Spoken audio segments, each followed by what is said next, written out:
Well, hey there, everyone. How you doing today? Happy Sunday to you. This is a live stream on Learn Biz, the podcast. And today we're going to be spending some time talking about evictions. Um, Many of you know I'm in real estate. I'm Lisa K. Crawford, and I watch what's going on in the real estate market. As we all should be paying attention to what's going on around us in general.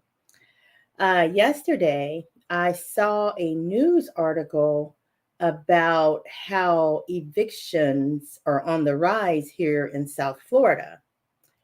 And I just wanted to spend a little bit of time just talking about that. And you might think like, oh, what might this have to do with growing your business or anything to do with legacy? Well, honestly, a lot. Um, Stability means a lot in families. And if we're seeing signs that people are losing their places to live, their residences, that means trouble. That means problems. So we want to look at some of these things. It's a very serious issue in our country, and it's a growing issue. That's why, as a realtor, I'm always telling people like get in where you fit in and try to own real estate and get qualified for what you can afford, because I think things are getting tougher, quite honestly. So we want to talk a little bit about this eviction market that's growing across the country. I'm going to share with you guys the news article that I saw, in fact, that made me start kind of paying attention to what's going on. So I'm going to go ahead and share my screen.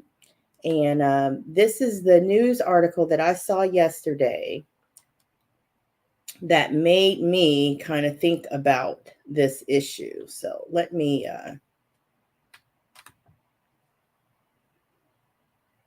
share my screen and make this a little bit bigger for everyone to see.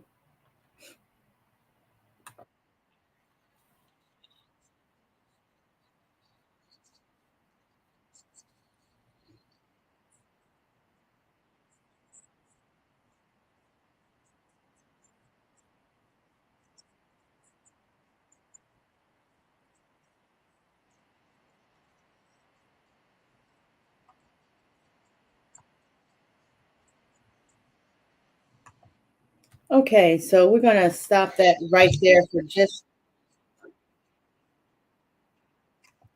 a moment. We're going to stop it right there. So that's the article that I actually saw that made me think, what is going on?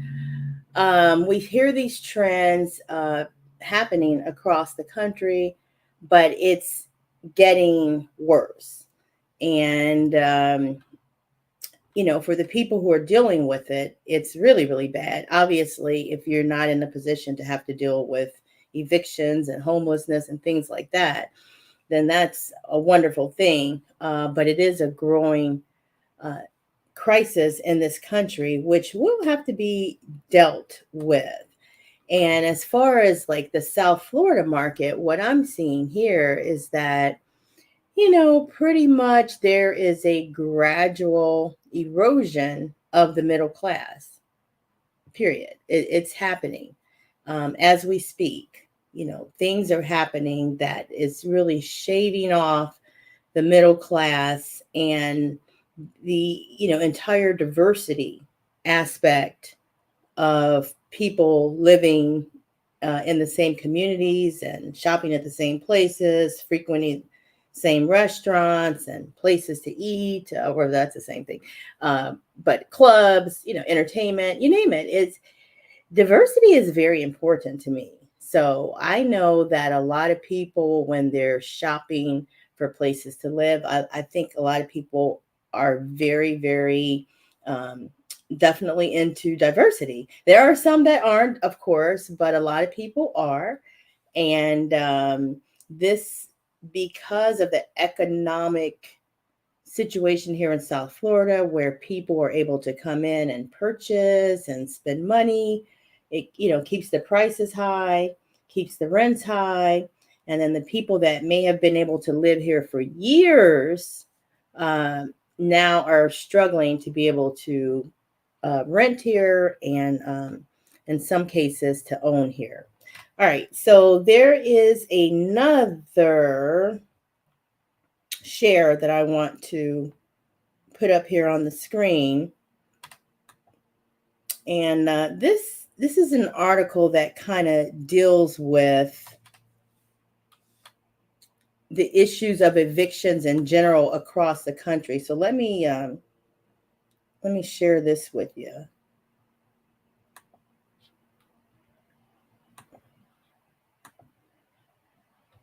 All right, so I think we got that part together. This is a very interesting article. So check this out right here. And I'm going to press play. Eviction rates nationwide have been steadily rising, and the worst cities are seeing eviction filings increase by more than 60%.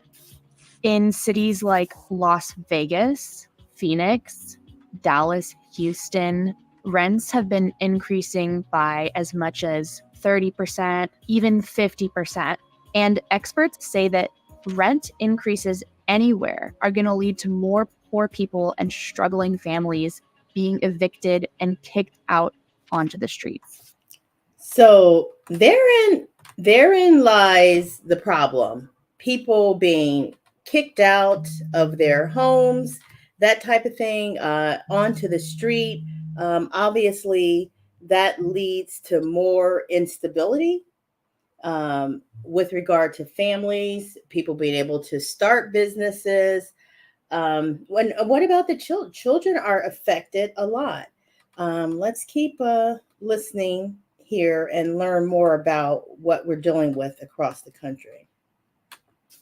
In Sunbelt cities where people are migrating to, like Durham, North Carolina, Atlanta, Georgia, there's just increased demand, and landlords can basically get away with raising the rent however much they want because there will be someone who can afford it. Okay. So when you talk about rent and the how the prices just keep doubling in some cases, like the lady said, there will be those who can afford it, but obviously there's going to be a large group that cannot continue to afford these rapid increases in rent. So that is a growing problem. And let's continue to see what she has to say about that. Hold on for just a second. Get my share screen back up. Hold on, guys. But as you can see, these are issues that are that we're going to have to deal with. When a family is evicted, it ignites a snowball effect of a problem. When you have an eviction record, it makes it incredibly hard to get into an apartment for years down the line. Job loss is very much correlated with eviction, as well as your kids having to change schools. It just creates a lot of instability.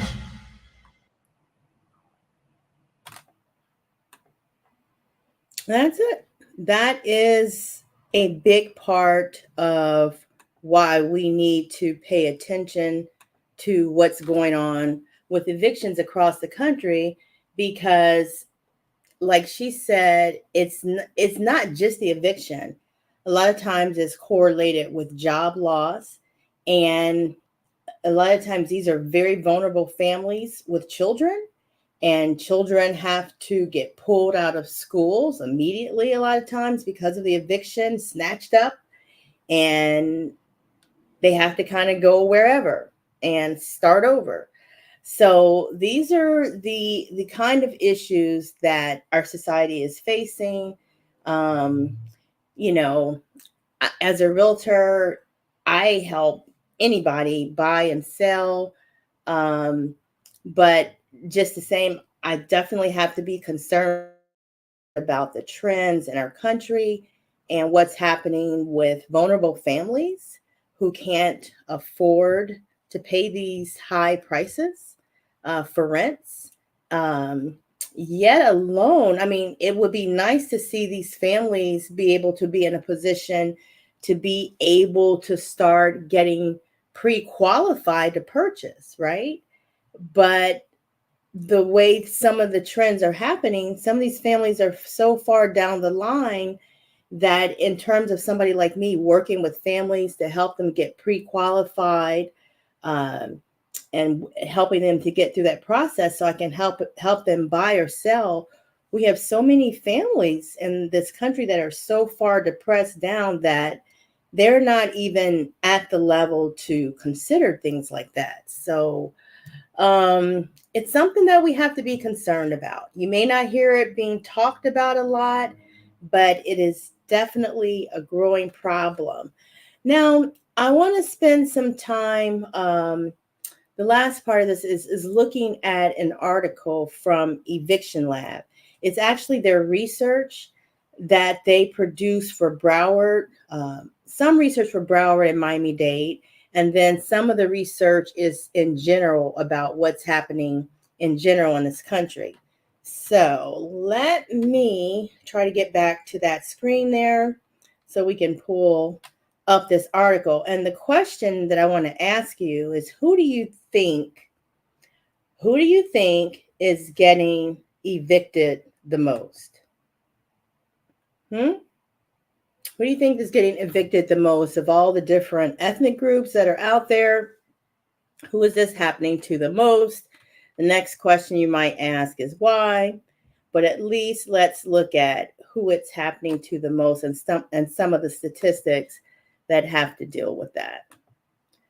So let's see, did I share this correctly? Hold on, guys, give me just a second. I gotta pull this back up. Give me just a second. I'm gonna reshare my screen.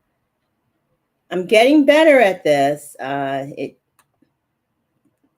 definitely seems like I'm getting a little bit better at navigating this system. Not always the easiest, but we are working through it. How about that?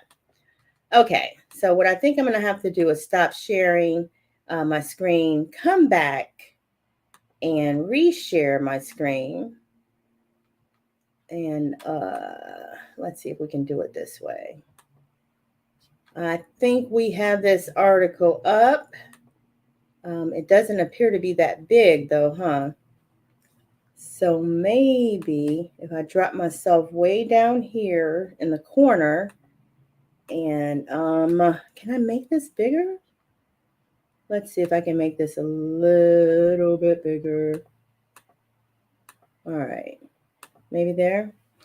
All right, so the very first article or the very first media piece that I showed was from the local news here in Fort Lauderdale.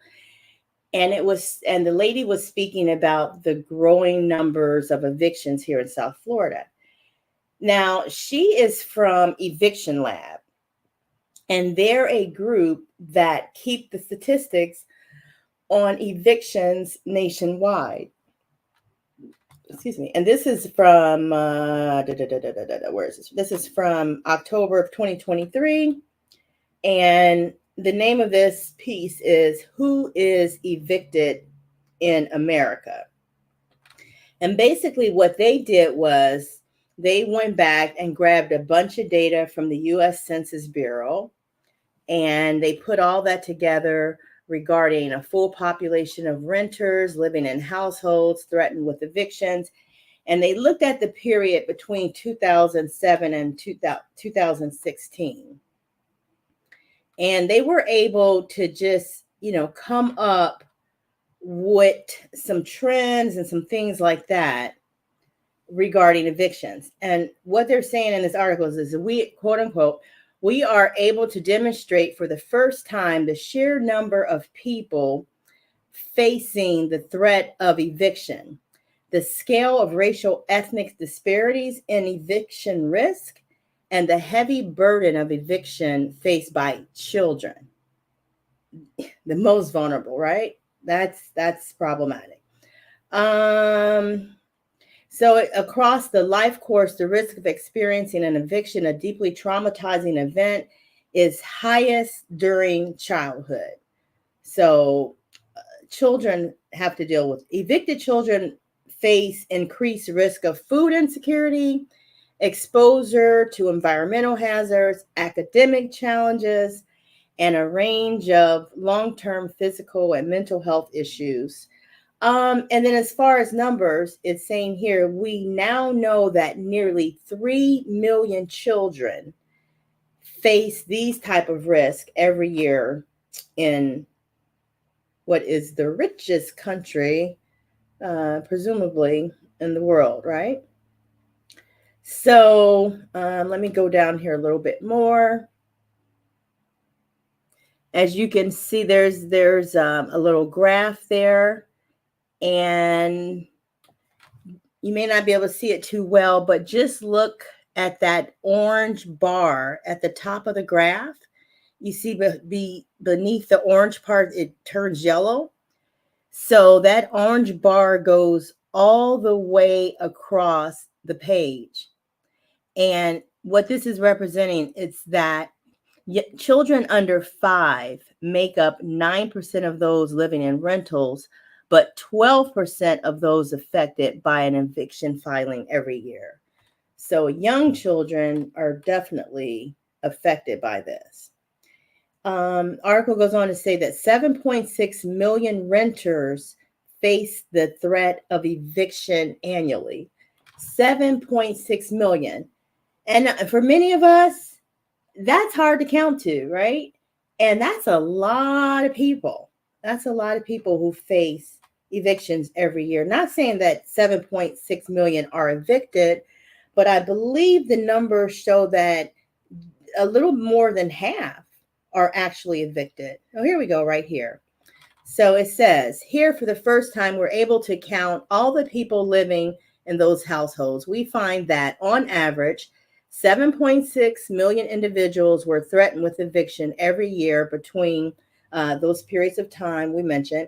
Just over half of those individuals, 3.9 million, actually lived in a household that received an eviction judgment. So 3.9 million, or you can round that up and say about 4 million people a year actually end up going through the eviction process on an annual basis. Again, we just talked about the fact that children face the highest eviction rates. Every year, 2.9 million children under the age of 18 are threatened with evictions, and 1.5 million are actually evicted. These children represent 4 in every 10 people that are threatened with eviction every year. Let's see. I won't be able to go over every single thing here, but if you look at this graph right here, it deals with eviction rates by gender and a 5-year age group. So you can see on the female side that women are definitely, there's more longer lines on the female side. So they're definitely dealing with evictions on a greater basis than men. So you can see that. So just to account for that chart there, it says the risk of eviction declines at older ages, but slowly. Around 1 in every 9 renters is threatened with eviction every year.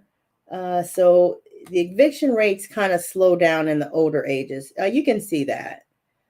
So you can see that evictions get more heavier. It looks like the age 40s, 40 to 44, 35 to 39 is pretty huge right there. Obviously, we talked about that young people are dealing with evictions in huge numbers from 0 to 4. age 5 through 9 on both male and female side. Those lines are long. So these are some of the stats that we're looking at. Now, one of the last things I wanted to talk about here, but this is an interesting stat before we get to that. Households that include children are filed against for eviction at high rates. We talked about that. The eviction filing rate for adults living with a child was 10.4%, double where there were adults just without children. So it's twice as much for the evictions. If a child is in that household, the risk is a lot greater. Now,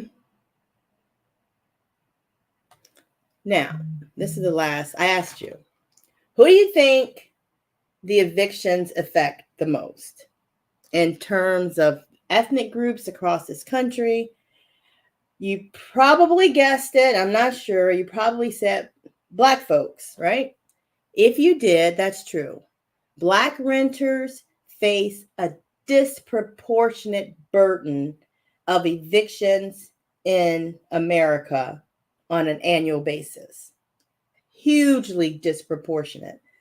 Less than 1 in every 5 renters in America is Black. So that's almost 20%. Almost 20%. But over half of all the evictions filings in this country are against Black renters, and that number is 51.1%. So while we don't rent as much, it says less than 1 in 5 are renters. I think renting is higher. I'm not sure about that stat. It doesn't strike me as it seems like that number is higher on renters in terms of people of color, African Americans in particular. But just looking at this, you can see that half of the filings are against people of color, Black folks in particular, 51.1% on an annual basis. This means also that Black renters face far higher risk of evictions than any other group. We just went through that.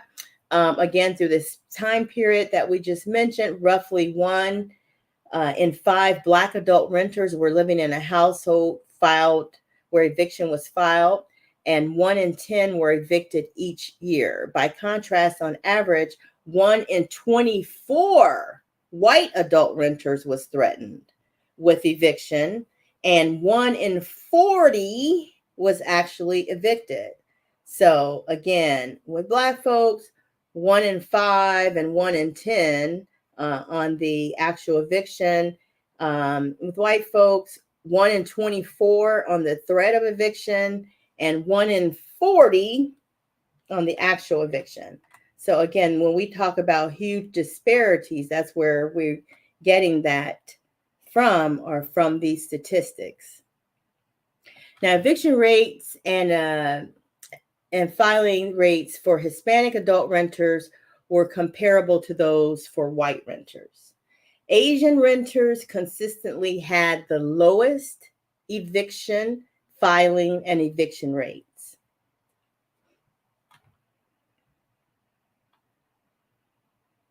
All right.